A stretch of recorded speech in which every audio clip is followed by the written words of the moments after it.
Doctor Fernando Soto, buen día, ¿cómo le va? Buen día, ¿cómo estás? Un gusto hablar con usted, José Bien. Luis.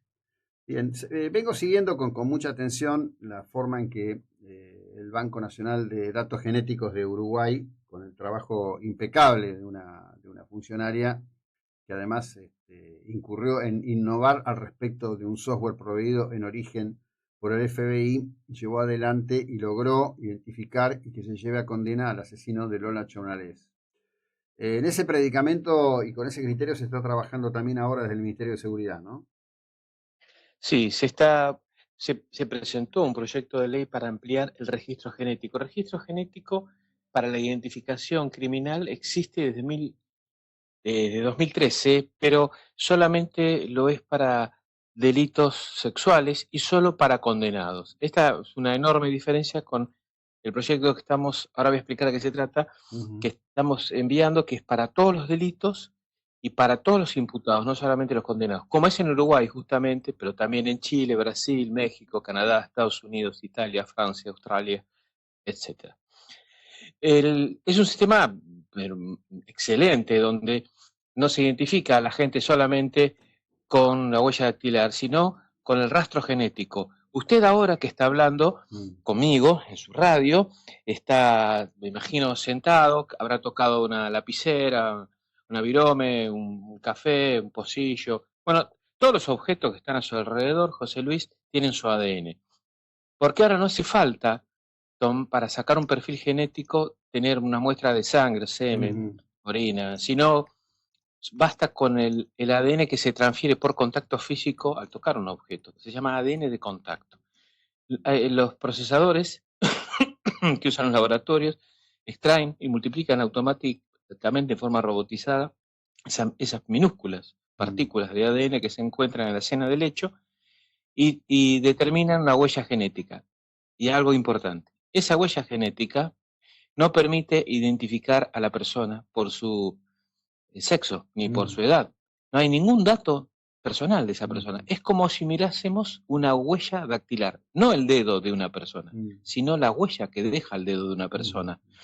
Vemos una impresión de una huella dactilar y no podemos saber si es alguien de 60 años o de 20, si es de raza blanca o la que fuera, ni tampoco sexo, sino sí saber si es la misma persona. Por ejemplo, vemos una impresión de una huella y vemos la huella de la persona y podemos decir si es la misma. Lo mismo pasa con el ADN. Entonces, el sistema de registro genético eh, tiene en un software como el que se usaron en Uruguay, el ADN de las escenas del hecho y el ADN de los imputados. Y los compara, son como códigos de barra. Se Ujú. transforman en un código binario, códigos de barra. Y los lee y dicen, ah, miren, este ADN, este código de barras, por ejemplo, en el caso de Lola Cholmanés, hay una particularidad ahí, ahora se lo explico. Y el código de barras de este imputado es el mismo. O sea, la sangre que se encontró y las huellas genéticas en la billetera, en el bolso, en la mochila, en el cuaderno de Lola Cholmanés son los mismos que una persona que encontraron gracias al registro genético que incluyó no solamente condenados y no solamente por abuso sexual, sino por todos los delitos. De hecho, lo encontraron porque al que buscaron estaba incluido por lesiones, Ujú. estaba procesado por lesiones. Sí, ahora, en ese sentido, ahí lo que yo entiendo de todo lo que ha explicado esta funcionaria, es que Ujú, ellos vieron que había algún tipo de error y fueron introduciendo reformas, incorporaron el tema de la línea materna para llegar claro. hasta este individuo. Pero ella dijo algo impresionante, dice, el registro de ofensores, bueno, en realidad es todo, sexual, todo, incluye todos los No, no, delitos, registro genético, pues el para delito todos los delitos, genético, claro. identifica 80.000 familias criminales en Uruguay. Yo decía, si alguien hubiera empleado hace un tiempo esa frase en la Argentina, yo creo que lo destrozan. Lo dijo claramente, tenemos identificados 80.000 familias criminales en Uruguay. Yo pensaba, Claro. ¿cuál será la extrapolación en la Argentina, no? Eh, claro, porque lo que hicieron es un paso más todavía en Uruguay. Una vez que sacaron el perfil genético, lo compararon con uno que habían detenido y no lo pudieron determinar, mejor dicho, determinaron que no era el mismo, pero lo condenaron por encubrimiento, que era lo único que lo pudieron probar. pero siguieron buscando al autor y no lo hallaban en el sistema de registro genético. Recién lo habían empezado a implementar en Uruguay cuando fue el caso de Lola Chonales. Pero la genetista dijo, vamos a buscar la rama materna, que es, recién expliqué que no permite identificar nada del ADN, pero por orden judicial, no en el registro en general, sino en este caso en particular, buscaron el ADN nuclear. El ADN nuclear es el que permite determinar quiénes son los padres, o sea, saca la identificación de la línea materna y paterna. Con eso buscaron de vuelta en el sistema y encontraron una persona, que no era el homicida, pero era un pariente del homicida. Por eso habla de familias criminales. Era un pariente del homicida. Con eso llegaron a identificar a otro que sí estaba en el sistema por lesiones y lo encontraron y lo condenaron a 27 años de prisión. Habla de familias criminales en la vinculación genética de personas vinculadas por el delito. Eso es lo que sucede acá en Uruguay, en claro. Quilmes, por supuesto. Claro, bueno, acá, mire, desde que durante los años del proceso alguien tuvo la curiosa idea de plantar un penal en el partido de General Pueyrredón, no solo el delito ha crecido exponencialmente, sino que yo hablo con efectores judiciales y me dicen, no, mirá, este es nieto de aquel, del otro. Digo, siempre trato de introducir esto para de alguna manera, compensar ese discurso que dice que el delincuente es producto de la pobreza, etcétera, etcétera, etcétera, ¿no? Digo, hay cosas que a lo mejor nos cuesta aceptar, pero hay personas cuya predisposición es al crimen. Por supuesto, ¿no? Por supuesto. Es un tema complejo.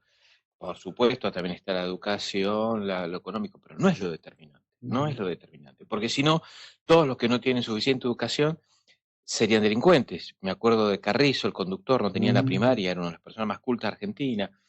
Y quien no tuviera dinero, entonces sería un delincuente de potencia porque es pobre. Una locura. Para nada es así. No justifica eso. ¿Es un elemento? Sí, claro, es un elemento más, pero no es determinante. Lo determinante es lo cultural. Lo determinante va más allá también, es el libre albedrío, lo que decide hacer a una persona. Pero culturalmente hay algo que no se habla mucho. Mire, cuando uno ve la fila en las cárceles de los familiares que van a ver a los presos, escucha las conversaciones. Yo como abogado muchas veces no estamos en el mismo sector, pero uno pasa por donde está la gente y hablan de que tienen otros familiares presos en otras cárceles, en esa misma cárcel. O sea, es muy común que las familias, que algunas familias, no estoy diciendo todas las familias de este tipo de gente, por supuesto, digo, me refiero a estratos sociales, tengan presos. Es algo habitual, están acostumbrados. Claro. Que el tío, el padre. Mire, hace poco fue el que lideró la última fuga de presos en las comisarías porteñas. Tenía 14 detenciones, por lo tanto tuvo 14 liberaciones, y el padre estaba preso y el padrastro estaba preso. Esto es muy común, porque hay una cultura del delito. Claro. Por eso siempre digo, cuando el gobierno anterior de Alberto Fernández, a su vez antes Cristina Fernández, ganó en las cárceles, cuando los presos votaron, que no deberían votar, pero los jueces lo autorizaron, ganaron por el 80%, casi el 90%. Pero no es solamente por los votos de los presos, es por los votos de los familiares de los presos. Muchos que a su vez tienen causas y han salido o vuelven a ingresar. Sí, claro. Por lo tanto, tiene que multiplicarlo por 13 esa cantidad o más. Sí, por supuesto. Pero ahí, bueno, también ahí viene otro tema, ¿no? Que es un tema siempre complejo, que es el que tiene que ver con la cuestión al respecto de tipos que tienen, no sé, 14 situaciones penales y andan en la calle, ¿no? Cuando el año pasado apuñalaron a un hombre que estaba haciendo footing, corriendo en los bosques de Palermo. Y fue a buscar auxilio a una heladería en una esquina de Libertador y La Finur, si mal no recuerdo. Quedó filmado, todos vimos cómo el hombre se desangraba, caía al suelo. Bueno, quien lo había acuchillado para robarle había tenido 14, también como el último líder de la fuga que recién cité, también 14 causas. O sea, había sido preso y detenido 14 veces. Quiere decir que a los jueces no valoran las detenciones anteriores y lo dejan en libertad. Bueno, esto justamente también va a ser materia de trata de discusión en el Congreso, porque estamos presentando un proyecto el miércoles. Vamos a exponer con el doctor Carlos Manfrón, el jefe de gabinete, y voy yo, para exponer sobre estas leyes. Me refiero a reiterancia. Vamos a incluir el concepto de reiterancia para que gente que esté cometiendo delitos y vuelva a cometer delitos 2, 3, 4 veces, bueno, la tercera vez vaya preso y quede preso. Esto es un cambio que nunca se hizo en Argentina. Ojo, en Mendoza está legislado, no Claro. estamos inventando la pólvora líquida. Y en todo el resto del mundo, obviamente que es así. En Uruguay, Bolivia, No, y bueno, Paraguay, en California, por ejemplo, existe la llamada ley de la tercera falta, que es muy discutida, ¿no? Pero es decir, el tipo comete un hecho, es procesado, tiene una situación, comete otro hecho, se hace el proceso. La tercera falta puede ser pasar un semáforo en rojo y se queda preso o se queda ¿En adentro. dónde, José En Luis? California, se llama ley de la tercera falta. Claro, claro, sí, sí, en varios estados. Justamente Giuliani, cuando empezó a poner orden en Nueva York, puso el de tercera falta. Pero el Claro. tercera falta era el tercer delito violento, la escala penal subía a 20 años de prisión. Entonces no importaba que había tenido 2 delitos de menor cuantía antes, pero tenían que ser violentos. Y por supuesto cambió drásticamente Nueva York.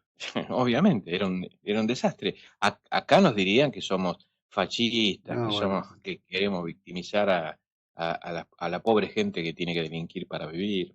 Los he escuchado decir eso, Sí, palabra más, sí. palabra No, menos. bueno, hay todo un raconto de Moreno, Kicillof, Grabois, todos ellos avalan el delito y el crimen en su discurso. Todos, de una u otra Un- manera. em, Mi abuela tenía un refrán que decía, el ladrón piensa que todos son de su condición. Ujú. Sí, Decía sí, mi sí, por abuela. supuesto. Y, Por supuesto. y pienso en eso, ¿no? Sí, lleva a pensar en eso, claro que sí. Como siempre, gracias, doctor Ujú. Soto. Buena jornada, muy amable. Gracias a usted, José Luis. Le mando un Bueno, el abrazo. doctor Fernando Soto, de Usina de Justicia, y hoy integrando los equipos de Patricia Burri en seguridad con el anuncio de 2 propuestas que pueden ser un cambio realmente significativo en la llamada lucha contra el crimen también y en el ordenamiento jurídico para que tanto delincuente, tanto perverso que anda suelto, deje de andar a su aire en las calles jodiéndonos la vida.